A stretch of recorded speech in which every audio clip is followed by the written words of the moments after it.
All right, so normally I like to come on here and give good news and be positive. Unfortunately, I can't do that today. Recently, there was a ruling in a lawsuit involving the National Association of Realtors and MLSs all around the country. If you don't know what an MLS is, it stands for Multiple Listing Service. Basically, that is where if a real estate agent wants to list a house, they put it on the MLS so that other agents can see it as well. Well, this ruling came out and decided that, as previously had agreed upon by the National Association of Realtors, if you list a house, you had to offer a buyer's agent commission. And now they have deemed that is no longer going to be the case. And I'm going to explain to you why that is not a good thing for a certain group of people.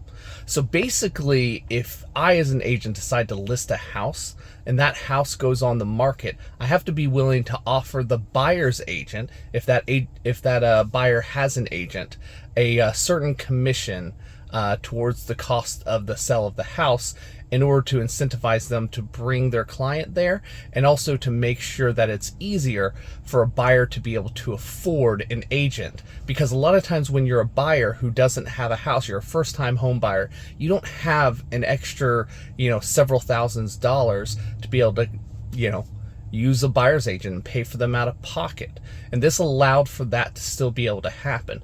But now with the ruling, that's no longer going to be the case, which means a lot of first-time home buyers are going to either have to come out of pocket several thousands of dollars to be able to pay a buyer's agent, or they're going to have to go and just use the listing agent who has a listing agreement with the seller and has every fiduciary obligation to protect the seller's interest. So basically, a first-time home buyer who doesn't know what they're doing is going to go into a sale with a professional negotiator and have to trust that they're getting a good deal, which isn't very likely.